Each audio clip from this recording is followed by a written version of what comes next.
It is the middle of flea season and we have a lot of people coming in here asking what can we do without using potentially harmful chemicals, just make our animals a little more comfortable. So we're here to give you just a few tips that have really worked for us.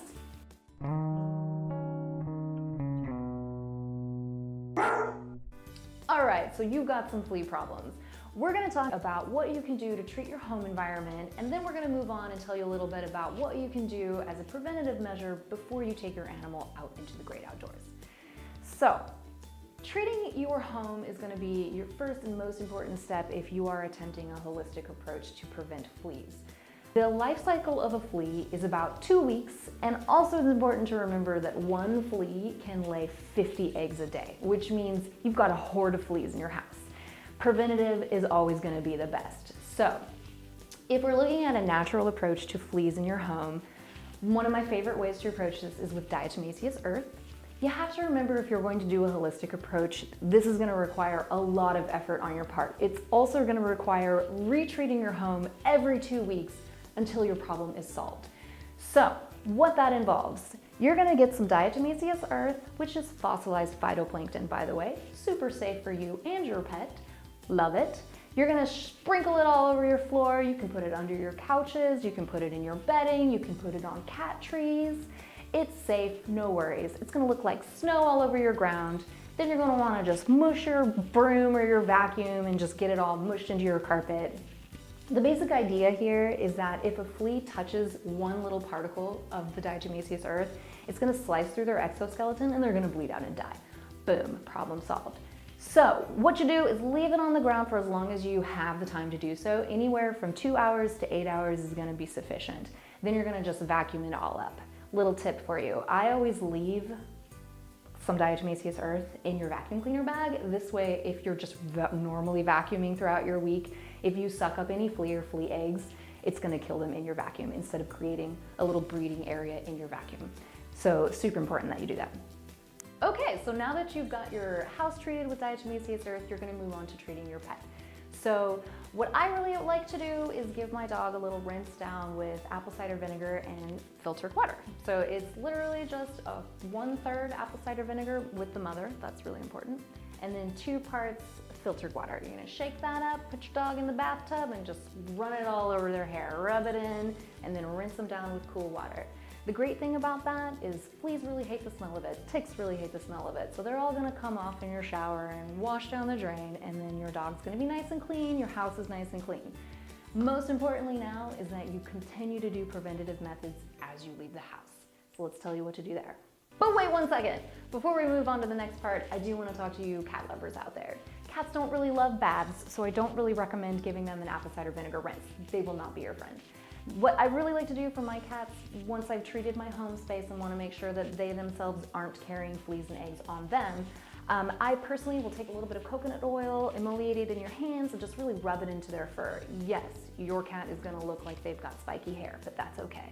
What will happen is when you're flea combing with coconut oil, the fleas get a little bit stunned and it's going to be easier for you to just pull them right off your cat. And then you want to have a nice little dish of soapy water so that you can dunk your flea-ridden comb in there and all your flea bodies will get stuck in the bubbles of the soap.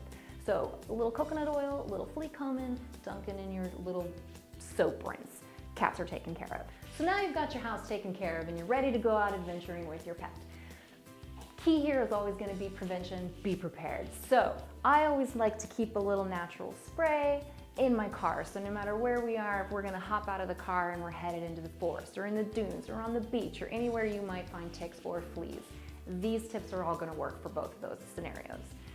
I use a holistic spray. Most of them are going to contain geranium oil, peppermint oil, clove oil, any of those things. Those are smells that fleas and ticks really just don't like. So all you really have to do is before you get out of the car, you're gonna spray it into your hands and you're gonna rub it all down to the skin. It's really important to make sure that you're rubbing under your coat. A lot of dogs have that undercoat that's really thick, and if you just spray right on top, it's gonna disappear really quickly and the fleas and the ticks are gonna get up in there on your dog.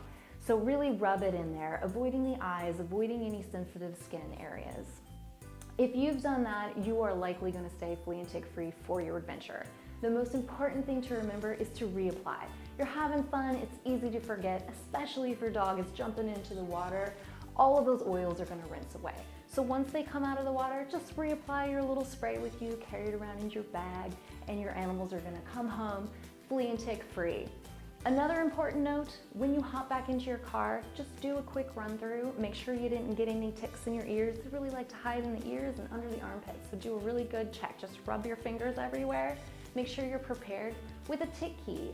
The most important thing about removing a tick is to ensure that you get the entire head out of the body. It's pretty gross, it can be disturbing, but we gotta do it. So flea check, tick check, little sprays, and our adventure has gone well.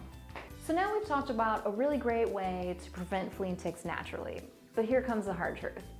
Sometimes a natural approach is just not appropriate for our situations. So let's talk about some scenarios where you might find it abnormally difficult to do a natural approach. If you live in a heavily tick-infested area and your dog just goes out the back door and comes back in with 2 or 3 ticks, a holistic approach may not be right for you. What that would mean is that you would have to be ready and prepared to constantly be applying these natural oils and sprays every time your dog goes out to the bathroom. And in reality, a lot of us just don't have that time. So in this case, I would really recommend that you head to your nearest local vet and see about some of the options that they may be able to provide you with there. The truth of the matter is that a lot of the over-the-counter medications that are flea and tick preventatives can be really difficult and hard on your pet and may not even last the full month that they are really meant to last, which means you're putting your animal through a lot of stress for only 2 weeks of minimal coverage. And honestly, the cost of it is pretty pricey, so I really recommend heading to your vet, talk to them about your situation, and get their opinion on what is going to be the best for your pet. Give them a really great opportunity to live the best that they can and be flea and tick free. All right, before we go, we've got some tips for you if you'd like to try making some dips and rinses at home. The first dip and rinse that I'm going to tell you about today is a citrus dip. Fleas don't like the smell of citrus. So basically you're gonna grab some oranges, you're gonna grab some lemons, and you're gonna grab a pot of water. You're gonna slice up your oranges and your lemons just into rounds, and then you're gonna drop them into your water and bring it to a low boil. You're gonna let that low boil for maybe about 5 to 10 minutes until you can really start to smell all those yummy juices coming out. You're gonna turn that off and set it aside. Most importantly here, let it come to a nice room temperature. Make sure you can fully submerge your hand in there before you attempt to use this with your pets. We don't wanna burn anyone. One way you can use this rinse is literally, you can put your dog in the bath again and give them a nice little wash down with it. That citrus smell is gonna cling to their coat. It's not gonna cling forever, but it will help you for a few hours if you're going on a little excursion. Another way you can use this rinse is just to dip a nice little handkerchief in there. Wring it out and wrap it around your dog's neck. Now you can also bring some along with you and reapply throughout your trip. Thanks for watching, guys, and don't forget, if you would like to get your hands on a free recipe for that citrus rinse, you're gonna find it in a link in the descriptions below. Don't forget to hit like and subscribe so you can be in the know for more videos. Stay flea free, guys. I'm gonna follow her.